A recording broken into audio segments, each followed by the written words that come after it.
വീരമൃത്യു വരിച്ചത് 20 സൈനികരാണ്.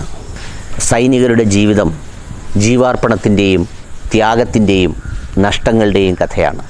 സൈനിക സേവനത്തിനു വേണ്ടി അതിലേക്ക് പ്രവേശിക്കുന്നത് നാം എന്തെല്ലാം രാജ്യസ്നേഹം അതിലേക്ക് ആരോപിച്ചാലും മഹാഭൂരിപക്ഷം പേരും ഒരു തൊഴിലിനെ ആശ്രയിച്ചാണ്.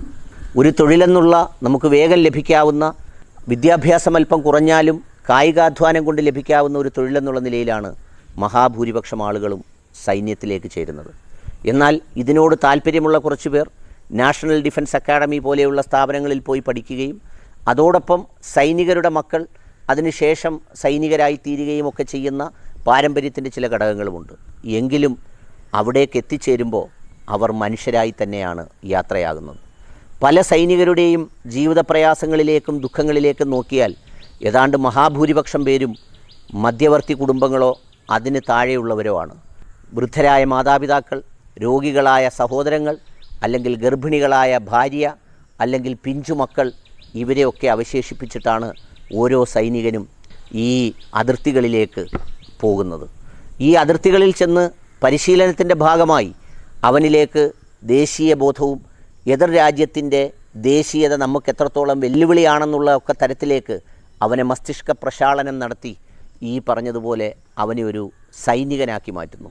എങ്കിലും നമുക്കറിയാവുന്നതുപോലെ ചിന്തകൾ വാട്ടർ ടൈറ്റ് കമ്പാർട്ട്മെൻറ്റ്സ് അല്ല. ചിന്തകളിലൂടെ എപ്പോഴും ഈ ഒരു നദി ഒഴുകുമ്പോൾ അതിലെ മാലിന്യങ്ങളും ജലവും പൂക്കളും ചെടികളുമൊക്കെ ഒഴുകുന്നത് പോലെ അവൻ്റെ ചിന്താധാരയിലൂടെ അവൻ്റെ സ്വകാര്യ ദുഃഖങ്ങളും സ്വകാര്യ നൊമ്പരങ്ങളും വേദനകളുമൊക്കെ അങ്ങനെ സഞ്ചരിച്ചു പോയിക്കൊണ്ടേയിരിക്കും. ആ വേദനകളൊക്കെ മറന്നുകൊണ്ടാണ് ഇതുപോലെയുള്ള പോരാട്ട ഭൂമികയിൽ വല്ലാതെ രാജ്യത്തിന് വേണ്ടി നാം ഉറങ്ങുമ്പോഴും ഉണർന്നിരുന്ന് ഇത്തരം സേവനങ്ങൾ ചെയ്യുന്നത്. യഥാർത്ഥത്തിൽ നാം അനുഭവിക്കുന്ന ശാന്തത, നാം അനുഭവിക്കുന്ന സ്വസ്ഥത അവൻ്റെ അസ്വസ്ഥതയുടെയും അശാന്തിയുടെയും ഉത്തരമാണ്.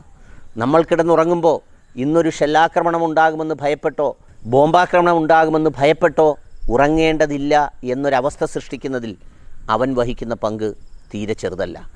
യഥാർത്ഥത്തിൽ ഒരു സൈനികൻ വളരെ ദീർഘകാലം അവിടെ ജോലി ചെയ്ത് മടങ്ങുമ്പോൾ നമുക്കറിയാവുന്നതുപോലെ ചിലപ്പോൾ ഒരു വീട് പണി പൂർത്തിയായാലായി, അല്ലെങ്കിൽ ഒരു മകൻ്റെ വിദ്യാഭ്യാസം തീർന്നാലായി, അല്ലെങ്കിൽ ഒരു പെൺകുട്ടിയെ മകളെ വിവാഹം കഴിച്ച് അയക്കാൻ കഴിഞ്ഞാലായി എന്നുള്ളതാണ് സ്ഥിതി.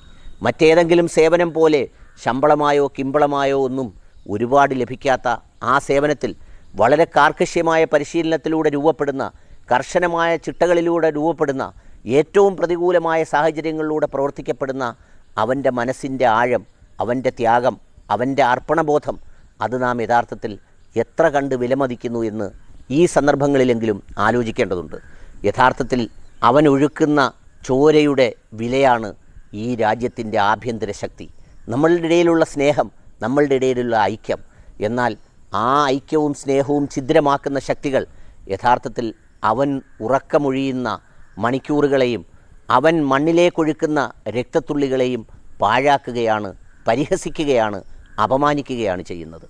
അതോടൊപ്പം തന്നെ അതിർത്തികളിൽ ജോലി ചെയ്യുന്ന വേളയിൽ വളരെ മൃഗീയമായ പലതരം അക്രമങ്ങൾക്കും ചൈനീസ് പട്ടാളം അല്ലെങ്കിൽ ചൈനയിലെ മൃഗീയ ഭരണകൂടം ചെയ്തിട്ടുണ്ട് എന്നുള്ളത് എന്നെ ഏറ്റവും കൂടുതൽ വേദനിപ്പിക്കുന്ന ഒന്നാണ്. എൻ്റെ സമീപ പ്രദേശത്തുള്ള ഒരു സുഹൃത്ത് പങ്കുവെച്ച കഥ, 1 വർഷം മുമ്പ് അതിർത്തിയിലെ ഒരു പ്രത്യേക മേഖലയിൽ ജോലി ചെയ്യുമ്പോൾ ആ പ്രദേശത്തേക്ക് നമ്മൾ മുഖാമുഖം നിന്ന സൈന്യത്തിന് നേരെ ഒരു ഡാമിലെ വെള്ളം പൊട്ടിച്ചൊഴുക്കി വിട്ട് അരമെച്ചത്തോളം വെള്ളത്തിൽ ഒരാഴ്ചക്കാലം പിന്മാറാതെ ഇന്ത്യൻ സൈനികൻ നിന്നു എന്നുള്ളത് കണ്ണീരണിയാതെ ഒരു ഭാരതീയൻ ഓർക്കാൻ കഴിയുന്ന കാര്യമല്ല.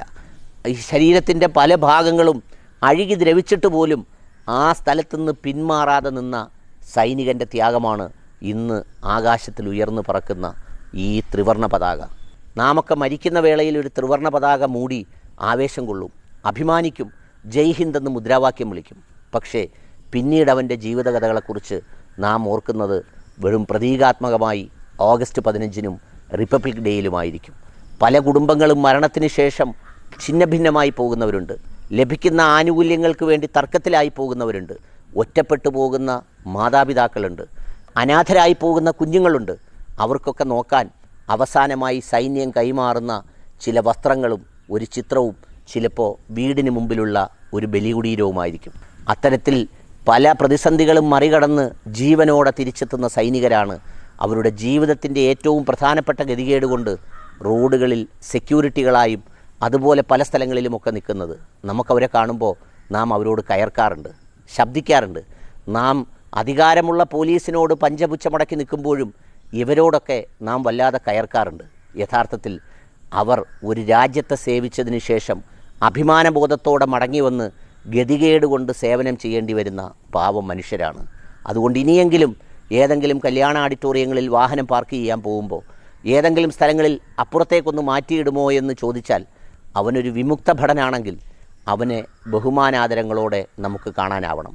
വെറുതെ ജയ് ജവാൻ എന്നൊക്കെ മുദ്രാവാക്യം മുഴക്കുന്ന കേവലമായ രാഷ്ട്രീയ മുദ്രാവാക്യങ്ങൾക്കപ്പുറത്ത് സ്വന്തം ഹൃദയത്തിലേക്ക് അവൻ്റെ സ്ഥാനം നാം പറിച്ചു നടണം. അവിടെയാണ് ഒരു സൈനികനെ ആദരിക്കാനാവുന്നത്.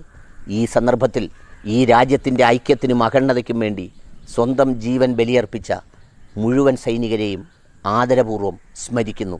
അതോടൊപ്പം വിജയകരമായി തങ്ങളുടെ ദൗത്യം പൂർത്തിയാക്കി വന്ന എല്ലാ സൈനികരോടുമുള്ള ഹൃദയാദരവും ഈ സന്ദർഭത്തിൽ പ്രകടിപ്പിക്കുന്നു. ഈ രാജ്യത്തിൻ്റെ ത്രിവർണ്ണ പതാക എന്നും ഉയർന്നു തന്നെ നിൽക്കട്ടെ. ജയ് ഹിന്ദ്.